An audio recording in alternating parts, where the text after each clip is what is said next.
Welcome back to another edition of the Educational AD podcast. We couldn't do these without the incredible support of our sponsors, and we want to start by saying thank you to all of them.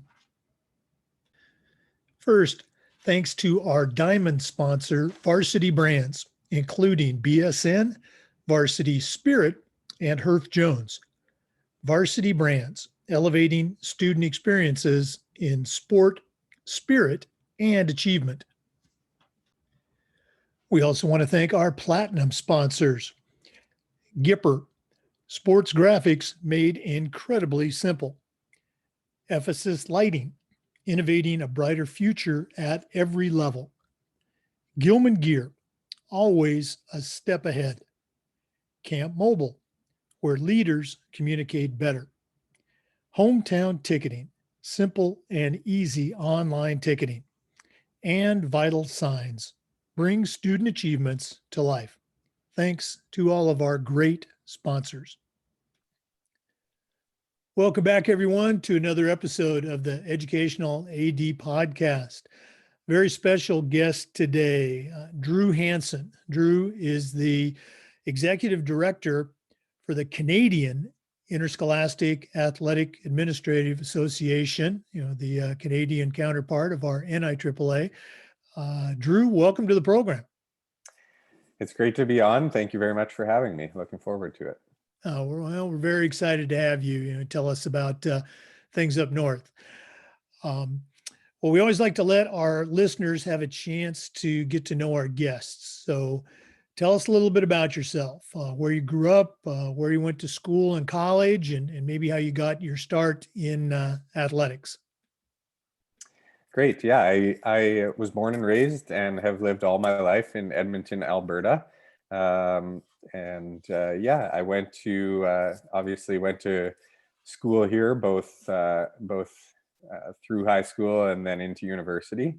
I played basketball as my primary sport in high school. Won a provincial championship, so I like to throw that out there, relive the glory days. Absolutely. When I was looking for what university to go to, basketball was kind of a primary part of my search, and I decided to stay home. I was going into the Faculty of Engineering at the University of Alberta here in Edmonton, and there was an opportunity to redshirt at that university, which is one of the top basketball programs. And kind of when I arrived on campus in September, it wasn't a fit. So I didn't. The personalities weren't a fit between me and the team. And I had the opportunity to start coaching at my old high school, and that's what I did instead. At university, ended up not really enjoying my engineering route, and switched into an undergrad in sciences with a focus on math. So my undergrad degree is actually in math.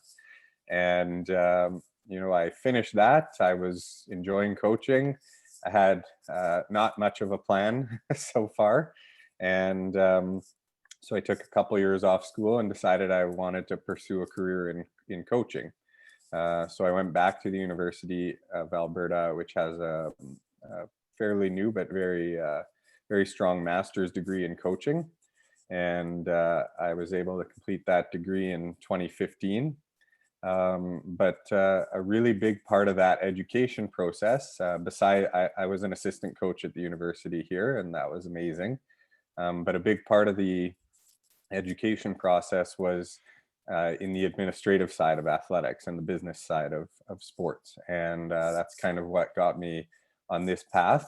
I spent a year after university coordinating high school athletics for the city of Edmonton.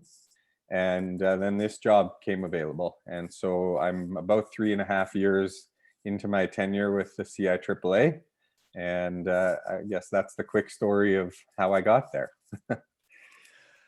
I'm curious, attending some of our national conferences, taking an LTI course or even teaching an LTI course, there's been athletic directors from Canada in those courses. And I guess I'm kind of thinking maybe the last 5 or 6 years or so. That's what my memory tells me.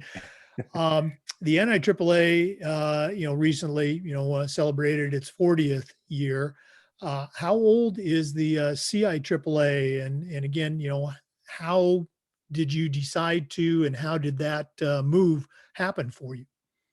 So the CIAAA officially started in 2014. So we're into, our 6th or 7th year here. And before that, it was a concept just in our province of Alberta, and we had the AIAAA that started in 2008. And so, that's kind of the history of the organization in Canada. There was athletic directors from Canada, especially from Alberta, coming down to NIAAA conferences for about in the late 90s and starting to think, we need to do something like this here. And so that conversation started, came to, it was difficult. I think it didn't have some support early on, but then the right people got in place and founded the organization here in Alberta in 2008. We started adjusting our own, the LTI courses. Some are completely Canadian, like the legal course. Obviously, it has to be totally different because our law is different. Courses like 501 and 502 or 608, that they're quite similar. So we just adjusted here and there as needed, but then kept a lot of the great content that was already there. So that's how the program has kind of developed over time. I think it started with us having 6 of our own LTIs. Now we offer 19. So, we're working on growing that. I know NIAAA was probably around 20 at that time, and they're probably around 60 or 70 now. So, we have work to catch up, but we have a really committed group of volunteers that supports our organization, and we have a lot of more and more athletic directors taking in the content. And when I was starting to working to grow my career, this opportunity came available. And I think it's really important. I think obviously I spent 10 years coaching in high school and was coaching after that, and I think the trickle down from the leadership of athletic directors is felt right down to the athletes. And so, the stronger the school leadership is, the better the coaches are, and the better the experience for the athletes. So, I think the organization is really important, and I thought it was a good opportunity, and it has been. I've loved this job. I've met great people, and hopefully we've done some good work in the past 3.5 years. Well, full disclosure for our listeners, Drew has actually made the decision to move on from the CIAAA and start a new chapter in his career. So by the time this airs, his successor will have taken over.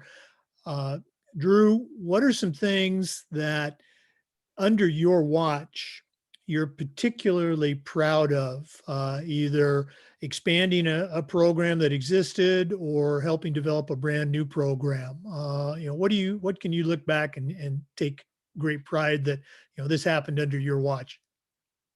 I think that's a good question. There's definitely a few things. I think when I started the job, what I quickly realized, and it wasn't surprising for me, but it may be odd for American listeners, athletics aren't well supported in Canada as they are, in the States.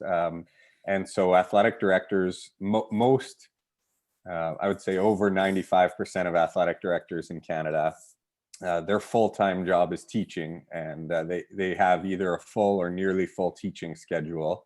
And they kind of do the athletic director position out of the goodness of their heart because they were voluntold. Maybe there's a little stipend or a little extra time, but so what that means is a lot of them don't naturally have the time or the desire to get involved with professional development. And so when I took the job, there were 2 things I noticed. One was we really need to make it clear, eventually this is going to save you time. It's going to make your job better. It's going to show you have a community. of people who are similar, in their role to you. But also we needed to do more for our members.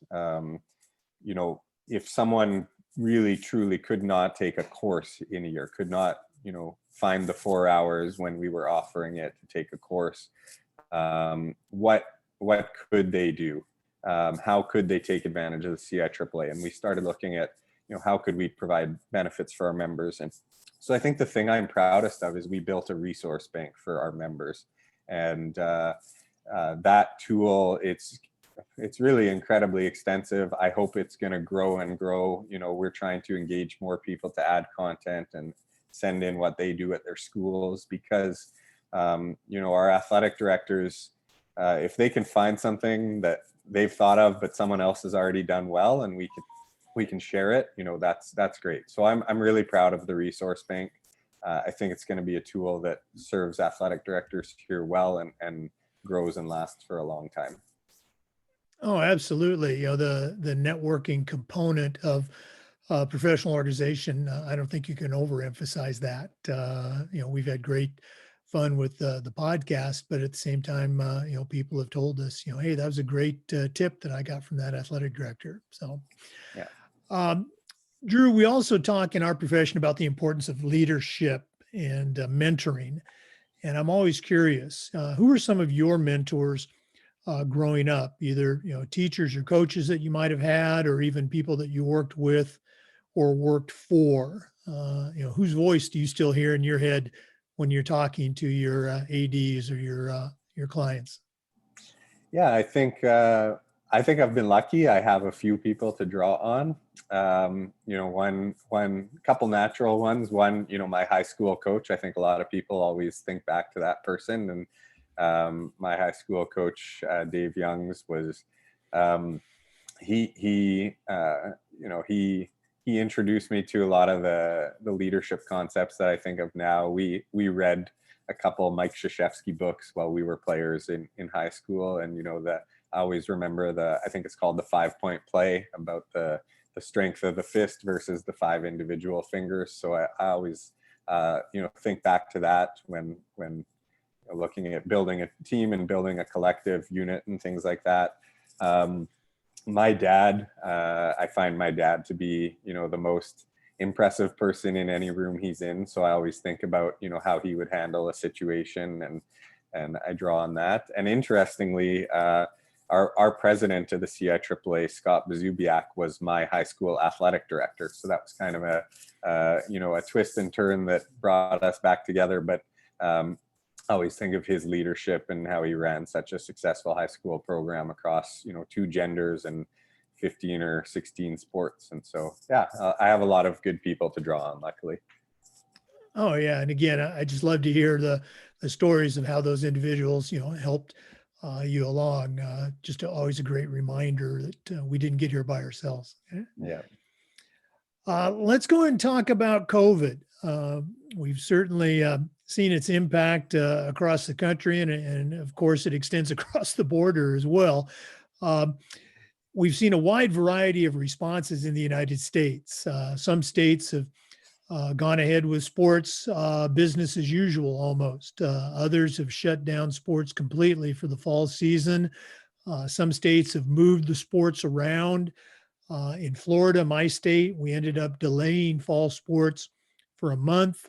And then even after the restart, there were a number of districts in our state that chose not to start up as soon and are just now getting back on campus. So tell us, if you can, what's happening in Canada as far as, students going back to school, as well as, sports starting back up again.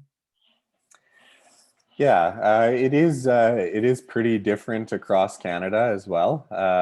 It's a huge country by geography, so lots of differences. In Atlantic Canada, they've been able to keep cases away for the most part, and so at this point they're able to be a little more active. Same with some of our northern communities. The bigger cities, I would say, are struggling just like bigger cities are in the States, and so it's been really different. We have some Canadian, I would say even within the provinces, it's not consistent. It's more school board or district by district.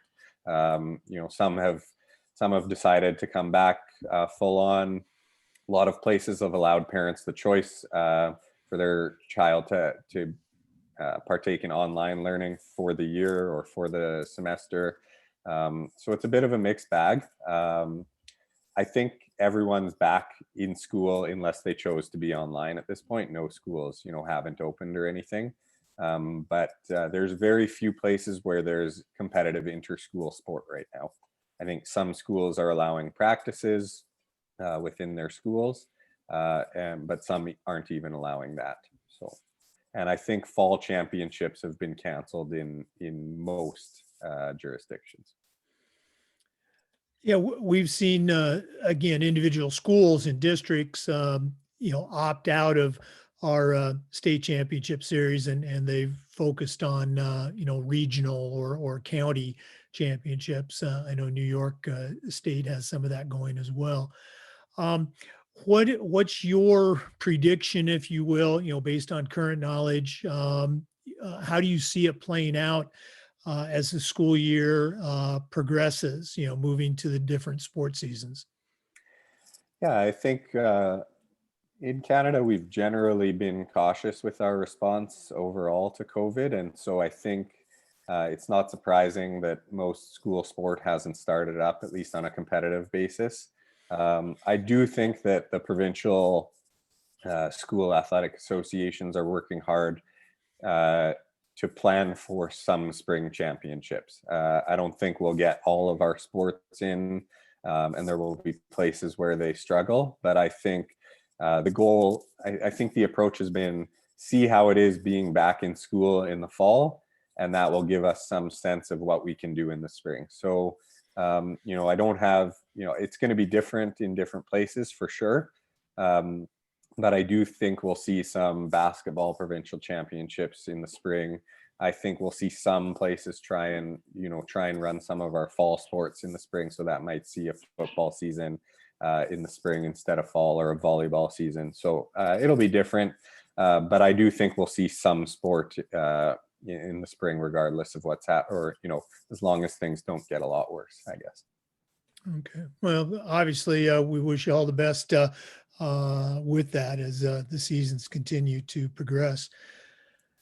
Drew, another question we've been asking our athletic directors relates to this idea of, social awareness and social justice, I guess, if you will.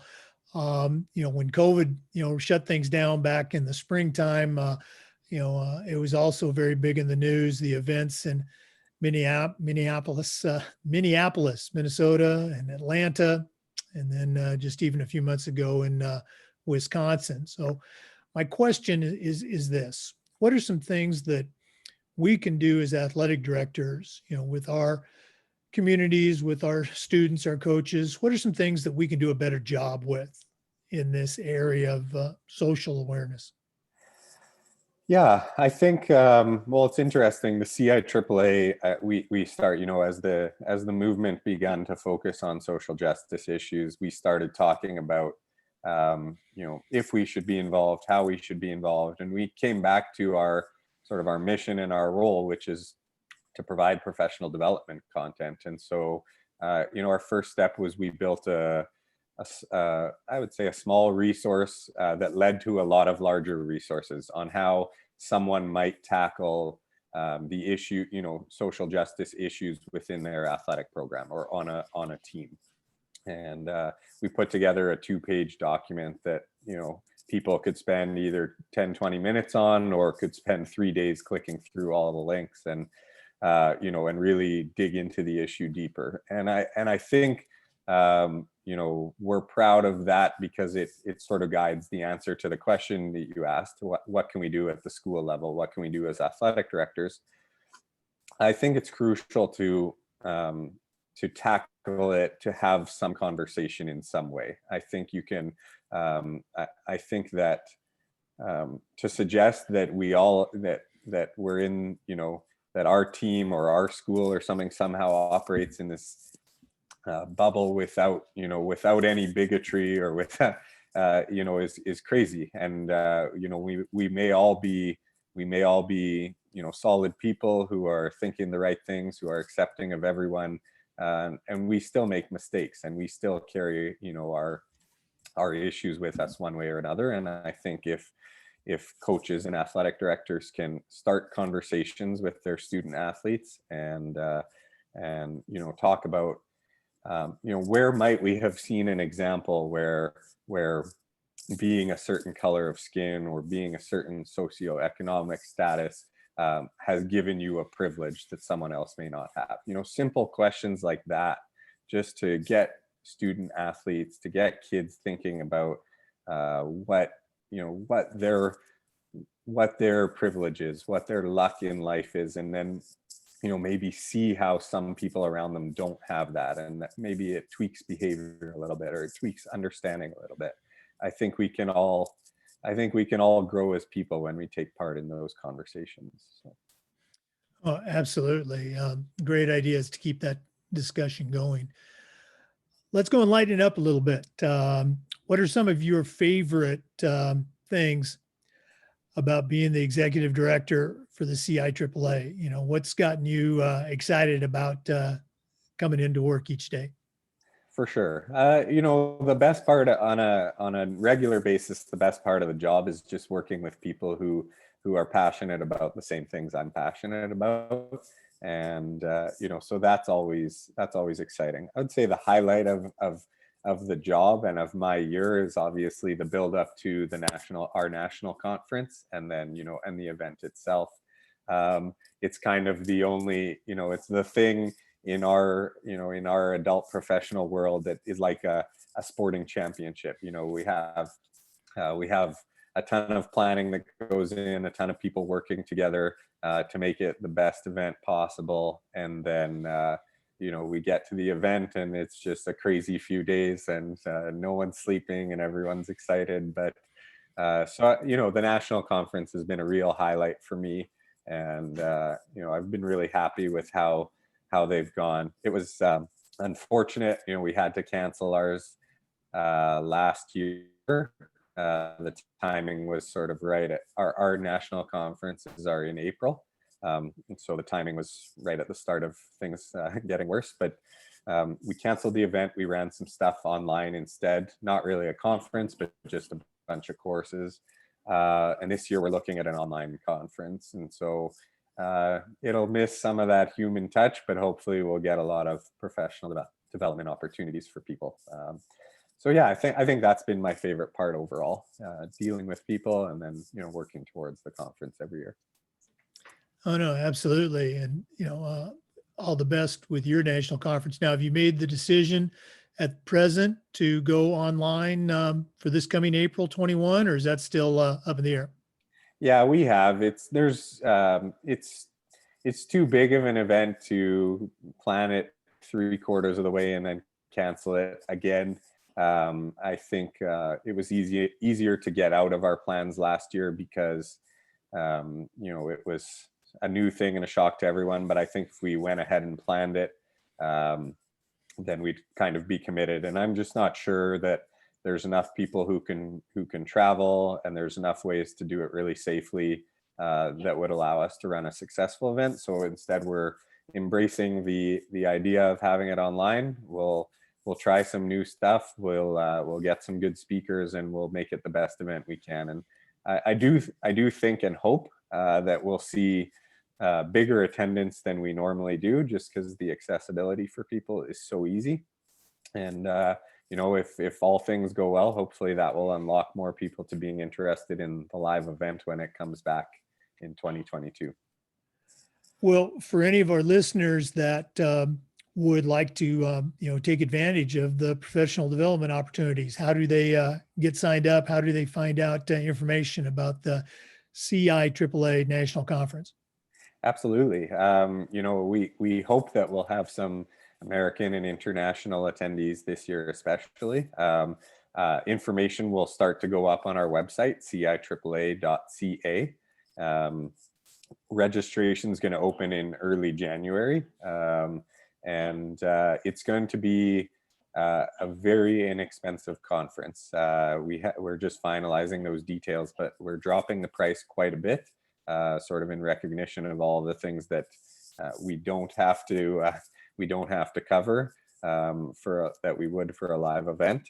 And I think it will be a great opportunity to take in tons of great workshops, listen to a few amazing speakers, and and do it for a very reasonable price, especially if you're paying in American dollars.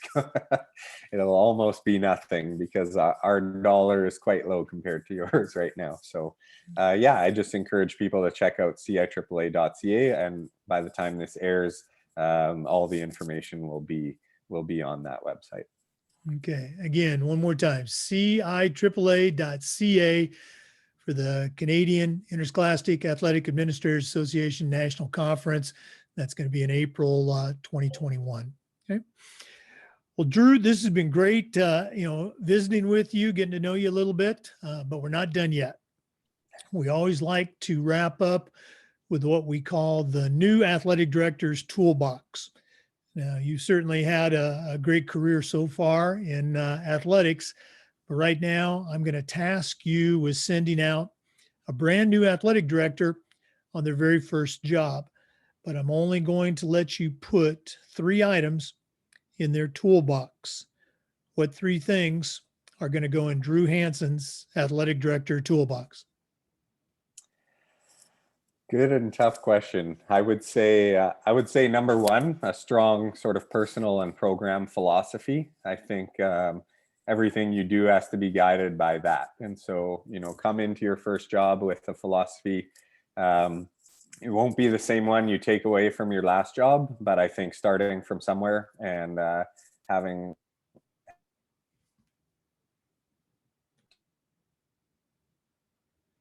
you'd probably find out a lot of tools and documents that you needed to do. I don't know if that's cheating because that includes a ton of tools within it, but that's what I'll say. And 3, holy smokes, I think a really positive attitude. It's a tough job. It's a busy job. It has highs and lows. It will have issues that you didn't think or didn't want to have to deal with come across your desk, but it'll be really rewarding. And if you're patient and positive about it, you'll see a ton of student athletes succeed through your program. So, yeah. All right, Drew, I think we missed a little bit of number 2 there to the internet. Can you share that one more time? For sure. So number 2 would be the CIAAA resource bank. I think if you siphon through everything in that website, you'll find documents that'll guide you from first steps through your whole first year. You'll find reading that motivates and guides some of your leadership decisions. A lot of tools there to help you through. So I don't know if it's cheating to name a resource bank full of different tools, but that's what I'm going with there. So, yeah. Okay. Great advice. Really appreciate you taking the time to share it with us today. And all the best on your new adventure. Thank you very much. It's been really a pleasure to talk to you, Jake. And honestly, a pleasure to work in this field and for this organization, and all the best to athletic directors out there. Okay. Well, thank you, sir. To our listeners, as always, thanks for tuning in. Come back again next time for another episode of the Educational AD Podcast. Thanks again for tuning in. Remember, the Zoom conference recording will be up on the Educational Athletic Director FIAAA YouTube channel. Thanks again for listening.